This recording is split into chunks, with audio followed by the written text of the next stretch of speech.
అతని సంకల్పం బలంగా ఉన్నందున ఒక క్లిష్ట పరిస్థితి అతని వైభవాన్ని ముగించింది. కానీ అతని స్ఫూర్తి ఒక జ్వాలగా రగిలింది. భారతదేశం చరిత్రలో బ్రిటిష్ పాలనకు వ్యతిరేకంగా పోరాడిన మొదటి స్వాతంత్ర సమరయోధుడు మంగల్ పాండే జూలై 19, 1827లో ఉత్తరప్రదేశ్ రాష్ట్రంలో బాలియా డిస్టిక్లోని నాగ్వా అనే గ్రామంలో సరయూపరియన్ వర్గానికి చెందిన బ్రాహ్మణ కుటుంబంలో జన్మించాడు. పాండే 1849లో బ్రిటిష్ ఈస్ట్ ఇండియా కంపెనీకి చెందిన బెంగాల్ రెజిమెంట్ సైన్యంలో చేరాడు. అతడు 34వ బెంగాల్ నేటివ్ ఇన్ఫాంట్రీలోని 6వ కంపెనీలో ప్రైవేట్ సోల్జర్గా నియమించబడ్డాడు. అందులో పెద్ద సంఖ్యలో బ్రాహ్మణులు ఉన్నారు. సైనికులలో అతడు చూపించిన ప్రతిభకు తక్కువ కాలంలోనే కెప్టెన్గా ఎన్నుకోబడ్డాడు. పాండే యొక్క వృత్తిపరమైన ఆశయాలు అతని మత విశ్వాసాలకు విభేదం కలిగించాయి.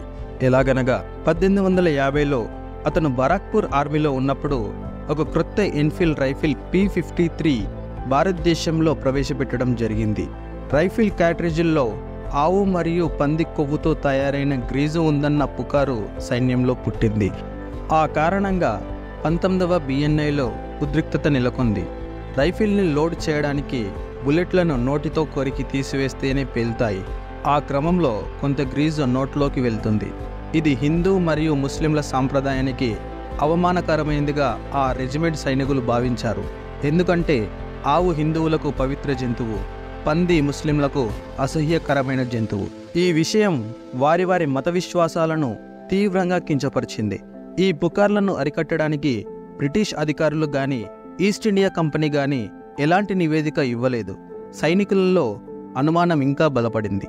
మరొక కారణం, బ్రిటిష్ వారు తమ ఆధిపత్యాన్ని సులభతరం చేయడానికి దేశాన్ని హిందువులు మరియు ముస్లింలుగా విభజించాలనే నిజమైన ఉద్దేశాన్ని పాండే అర్థం చేసుకోగలిగాడు. అప్పుడు అతను తన అసమ్మతిని చూపించడానికి బ్రిటిష్ వారిపై హింసాత్మక చర్య తీసుకోవాలని నిర్ణయించుకున్నాడు.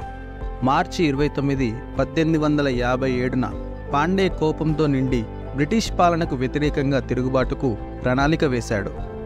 ఈ సంఘటన భారతీయ చరిత్రలో చాలా ముఖ్యమైనది. మంగల్ పాండే యొక్క తిరుగుబాటు 1857లో ఈస్ట్ ఇండియా కంపెనీకి మరియు తన కమాండింగ్ ఆఫీసర్స్కు వ్యతిరేకంగా జరిగిన మొదటి మరియు పెద్ద స్థాయి తిరుగుబాటు. ఇది మీరట్లో ప్రారంభమైంది. మీరట్లో 2000 కంటే ఎక్కువ భారతీయ సైనికులతో పెద్ద కంటోన్మెంట్ ఉంది. మంగల్ పాండే తన తోటి సిపాయిలకు బ్రిటిష్ వారిపై తనకున్న అసంతృప్తిని వ్యక్తపరిచి తిరుగుబాటును ఉద్రిక్తపరిచాడు. 1857 మార్చి 29న మధ్యాహ్నం పాండే రెజిమెంట్ గార్డు గది ముందు నడుచుకుంటూ ఉద్రేకంతో కనిపించాడు. తన తోటి సిపాయిలను పిలిచి అతనికి ఎదురుపడ్డ యూరోపియన్ను కాల్చేస్తానని పాండే బెదిరించాడు. ఇతర సైనికులతో బయటకు రండి, యూరోపియన్లు ఇక్కడ ఉన్నారు మరియు ఆ తూటాలను కొరికితే మనం అవిశ్వాసులం అవుతామని గట్టిగా అరిచాడు. అప్పటికే అతను లోడ్ చేయబడ్డ మస్కట్తో ఆయుధాలు కలిగి ఉన్నాడు. పాండే ప్రవర్తన గురించి సమాచారం తెలుసుకున్న సార్జెంట్ మేజర్ జేమ్స్ యూసెన్ రెజిమెంట్కు చేరుకున్నాడు. పాండేను అరెస్టు చేయమని భారత అధికారి జమేదార్ ఈశ్వరీ ప్రసాద్ను ఆదేశించినప్పుడు ప్రసాద్ పాండేను తను అరెస్టు చేయలేనని నిరాకరించాడు. సార్జెంట్ మేజర్ యొక్క అడ్జుటెంట్ లెఫ్టినెంట్ హెన్రీ బాగ్ గుర్రంపై వస్తున్నప్పుడు పాండే తుపాకీతో కాలుస్తాడు.